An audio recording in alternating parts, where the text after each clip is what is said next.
Hello, and welcome to Scratch Paper, a writing-related podcast. I'm Alicia de los Reyes, and this is episode 16. It's also the fourth episode in a series that starts with episode 12 about how to get your work published. And in this episode, I'm going to talk about how I found my agent, who is currently trying to sell my novel to a publisher. And I'm also going to talk about kind of a related topic, because I found my agent via Twitter, the internet, and how it's a blessing and a curse. But first, let me give you a quick writing and reading update. Reading-wise, I started reading a memoir, but I didn't love it, and I am looking for something new to read. I'm considering rereading Big Magic, but I think I need to read some like poetry or some maybe more like lyrical nonfiction. I'm having trouble, I think, because I'm working on another novel already.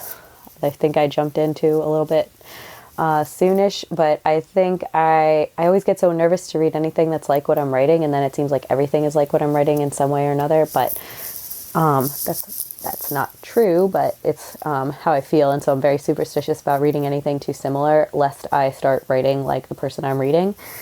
So maybe I just need to try a new genre or something like that. But anyway, still looking for something new to read. Writing-wise, I got a bit of time to write to myself the other day, and it was only about an hour and a half, and I didn't really get into a good writing groove till the very end. And I was also writing in a coffee shop, and I felt like everybody kept looking over my shoulder to see what I was writing, and so I got very self-conscious, which I don't usually tend to get, but I guess I need to find a better spot in the coffee shop. So, not much new to report, writing and reading-wise, except that I am still doing it. So let me get into the lesson. So I promised last episode that I would talk about how I found my agent.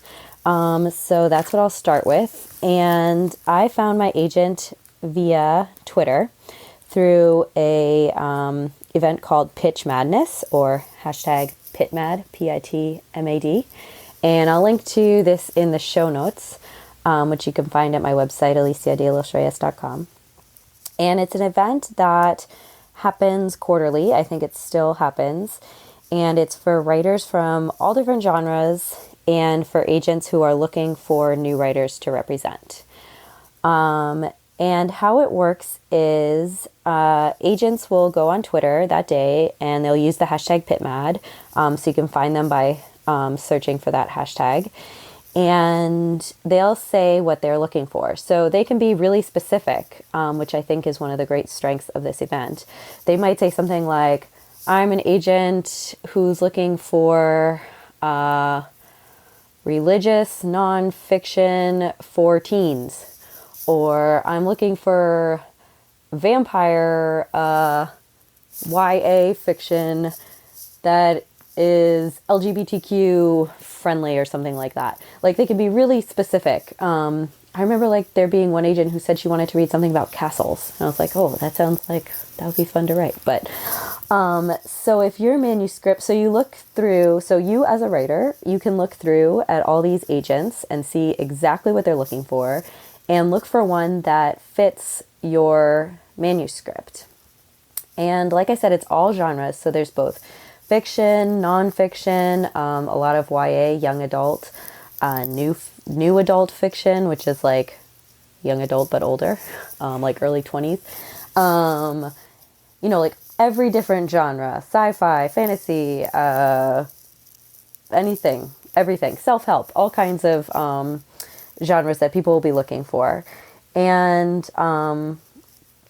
they'll also tell you what guidelines to do if they like your tweet. So I'll get to your tweet part in a sec, but they'll say something like, if I like your tweet, you can query me and mention your tweet, or something like that.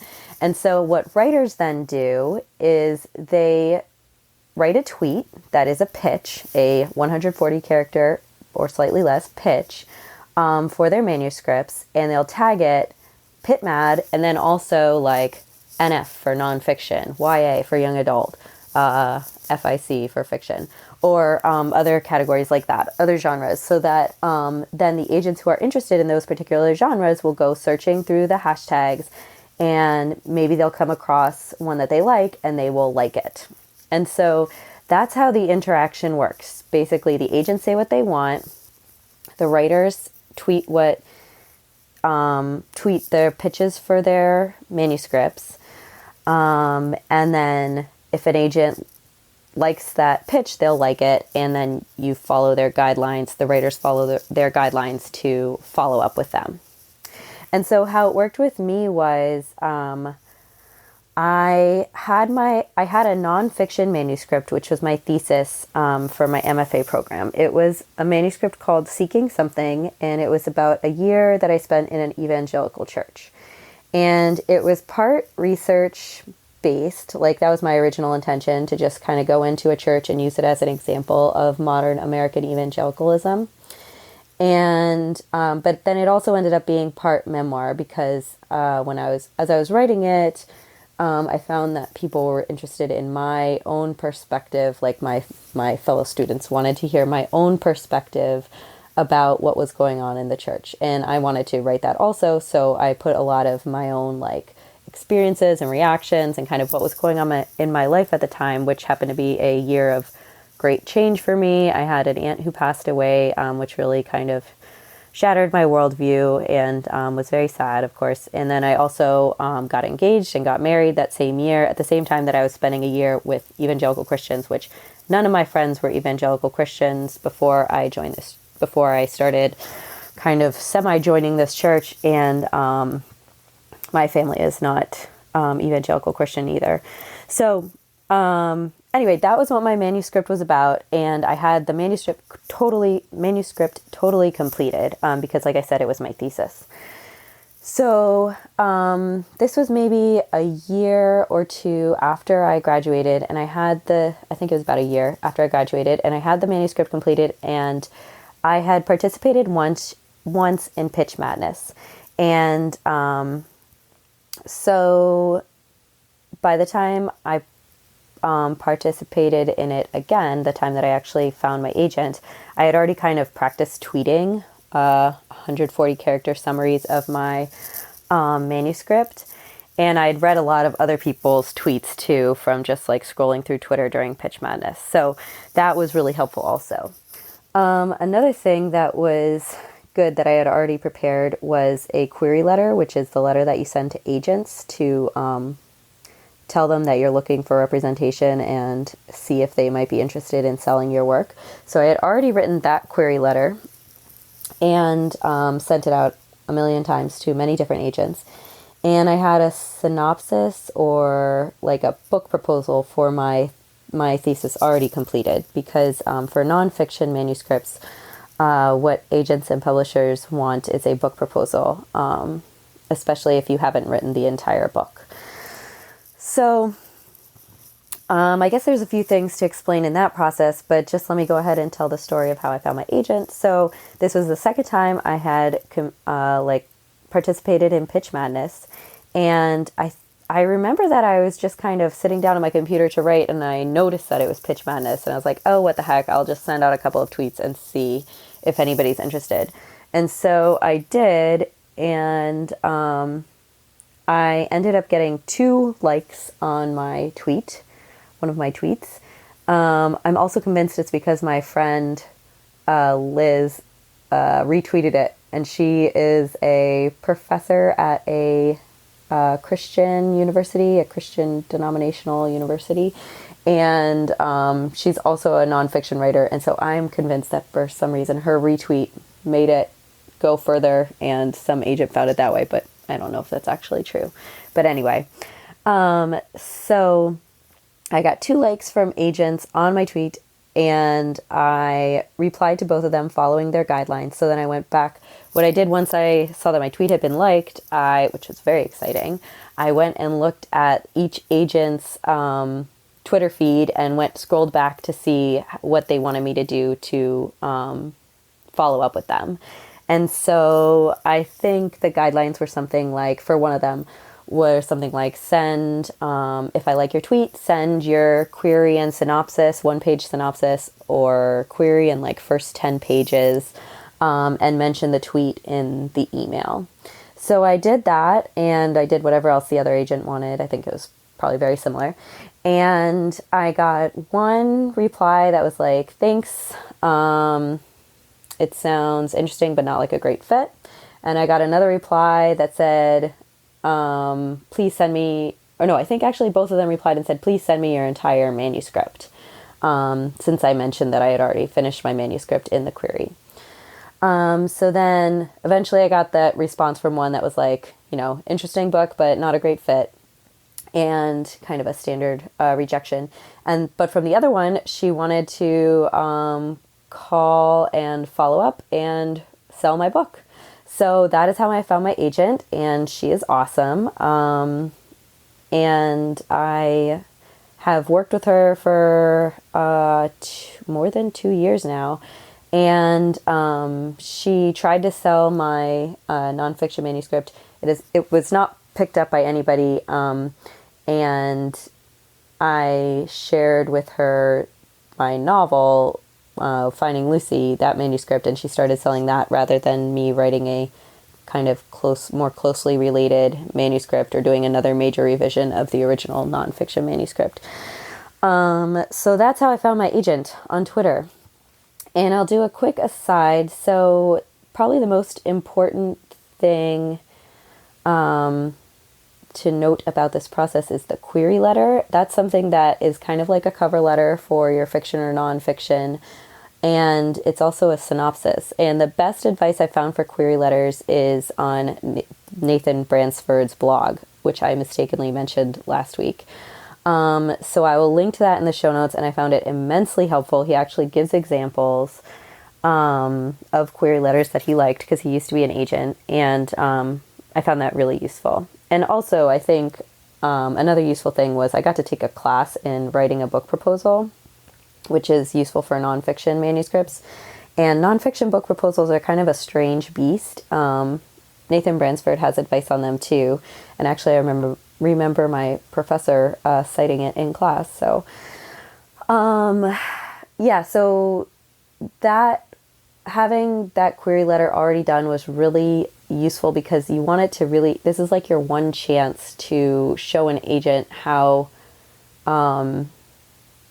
to have your writing shine, and it's short, and so that's hard to do, like have one page that maybe summarizes your entire book and also showcases your writing skills and shows that you're a committed writer. So I had worked on that an awful lot before I sent this one off to the agent who eventually represented me. The other thing is that fiction versus nonfiction, it's kind of like short stories versus articles. For fiction, you absolutely have to have your manuscript done before an agent will consider representing you. I think because kind of everybody says they want to write a novel, or many people say they want to write a novel, but you have to actually have written it to get representation. I mean, I'm sure there are exceptions to that rule, but I think in general, people agree that fiction writers, you have to have your novel finished. And what you send in typically for that with your cover letter is a synopsis, which is just like a one-page summary of your novel. And for nonfiction, you don't have to have your book complete, even if you've never written a nonfiction manuscript before. You do have to have a book proposal and maybe like the first 30 pages or something like that to query an agent. But even to get a book deal, you don't have to have the entire book done. So the fact that I had my manuscript finished, I mean, that was like a plus for me because it made it easier to write the book proposal and the summary, but it was not necessary. And looking back, I had to do a lot of revision anyway, so I wouldn't say if you have an idea for a nonfiction book or a nonfiction manuscript and it's pretty research heavy or interview heavy, not like a memoir, then it might even be a good idea to write the book proposal and maybe just the first 30 pages first and see what kind of reactions you get instead of going through and writing the entire manuscript. I would say don't make writing the entire manuscript your top priority if you have a nonfiction idea, necessarily. I mean, like I said, exceptions to every rule. This is just my experience, but so that's how I got my agent. And it was really exciting. I didn't maybe emphasize that enough. It was like so fun when I saw all like the likes on my tweet. It was really immediate and fast as opposed to the process I'd been going through before, which was basically sending out query letters and praying to get an email back. And then, you know, it taking weeks to get these emails back. And a lot of times they were just like, no, thank you. So yeah, it was fast. It was exciting, and it was really, really invigorating and affirming of my writing up to that point, because I'd really been kind of like throwing out these query letters into the void and not getting much feedback since. So it was very encouraging. And even though I didn't end up selling that manuscript, I still feel so, so lucky to have an agent, because it has done, having somebody in my, like on my team to try and sell my work for me is like, it's like the best thing. It is so wonderful. I feel so much more like a writer now that I have an agent and than I did before, and so much more like it's possible to be a writer who, like a professional writer, make a living from my writing because of this particular, because of having an agent. So yeah. But kind of related to that, I've been thinking about the internet because, like I said, this process was super fun, very immediate, very exciting. And it was great that I participated in this event on Twitter. But I've been thinking lately, since I've been spending a bit more time on the internet, kind of like plugging my work or sending out pitches for like kind of internet publications and becoming addicted to Instagram. I've been thinking about how the internet is also such a, not only a time suck, but also kind of a dangerous thing. So I thought this through a bit more, and things that I think the internet is good for are definitely making connections. Like before, you would have had to make these connections by going to conferences, which are expensive and time consuming. If you have a family or if you have other, like a job or other obligations, you can't necessarily just take a weekend and go to a conference. So the internet is great for making connections. It's great for kind of leveling the playing field. Like I don't have to live in New York City to meet all the agents who live in New York City. I can live in Seattle and just tweet at them. So those are things the internet is good for. And it's also very like fast paced, like things happen quickly on the internet. So like one day you have an agent, like maybe a week or two later, one day you don't have an agent, and then a week or two later you could, thanks to the internet. But things it's not good for, comparison, like comparing yourself to others, which I say doesn't matter to me, but it actually does bug me a lot. And I think it kind of like gets into my brain without me noticing it. Watching other people succeed, which is kind of a related thing. Like you see all these other people succeeding on the internet because people don't usually post about the slog of, say, querying 1,000 agents. They more post about, here's how I got my agent, because that's the exciting part. So you watch all these other people succeed, and then you start to think that you're a failure, or at least I do. Another thing that it's dangerous for is kind of perpetuating this idea that you should always be working. Like people on the internet are always doing something. They're reading or sharing or responding. They're writing.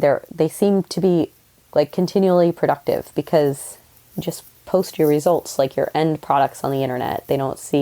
People don't see the hours that you put in thinking up ideas or drafting them or whatever, the kind of boring behind the scenes part. And so related to that also is the idea that if you're not doing something visible, then you're not doing something.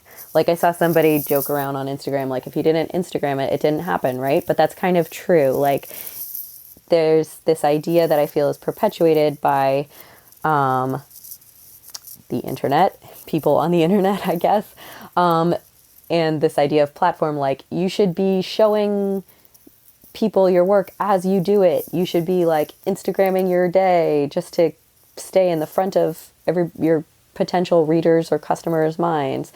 And the thing is, like, that makes it feel like every moment of your day must be productive. Like, even if you're relaxing and knitting, like I like to do, you should take a picture of it and show it on Instagram to prove to the world that you're knitting in your downtime. Show them your progress. And sometimes that can be fun, but sometimes it's like, it's just exhausting. It's like you have to be constantly on. And I don't think that that is particularly healthy for me. But also I think as writers, Ann Patchett said, writers need great swaths of time. And that is definitely true of me. Like, I only had an hour and a half to myself to write the other day, which is a fair amount of time, an hour and a half. I would love to have an hour and a half to read, but it was not enough for me to get into a good writing groove. And so I have thought about ways to deal with this problem. And one thing is to think of it as seasons. Like, there are seasons for writing, seasons for being quiet on the internet, not sharing your work, and not feeling like you have to post anything anywhere. And those are the seasons when you're writing, and that's great. And then there's other seasons where you are sharing your work on the internet, you know, tweeting at agents, doing these things, and they happen kind of naturally. Like, I find, at least for me, like I find when I was working on that revision of Finding Lucy, it was just like such a slog to be writing by myself all the time. And I used to like dream about, I'm going to get on Instagram. It's going to be so fun, because all my friends were on Instagram. And that's going to be like my reward for when I'm done with this revision. And now that I am in kind of a more internet mode and I want to start writing again, I see now how insidious it is, how much it started to like invade my free time. And I'm like, no, we got to put that away. And so that brings me to the second solution, which is limits. So I am old enough to have grown up when the internet was still something that took over your like phone line. And so I remember my mom giving me like a 15-minute limit on the internet, because that was the longest that we were allowed to make the phone have a busy signal. So I think I'm going to impose my own limit, a limit for myself on the internet, and try and just go on for like an hour a day. And I'm just going to see how that works. If that helps me get some more like space in my brain to reflect and write and relax, and help me feel less like I must be productive all the time, I must be producing, or else I'm not doing anything. So we'll see how that goes. Thank you so much for listening. I would love to hear both questions about pitch madness or getting an agent, that whole process, and also your own thoughts about the internet and how it helps or doesn't help you as a writer. Please comment on the show notes. This is episode 16, and the show notes are posted at aliciadelostreyes.com. That's ALICIA, D as in dog, E, L as in llama, OSREYES.com. And thanks for listening.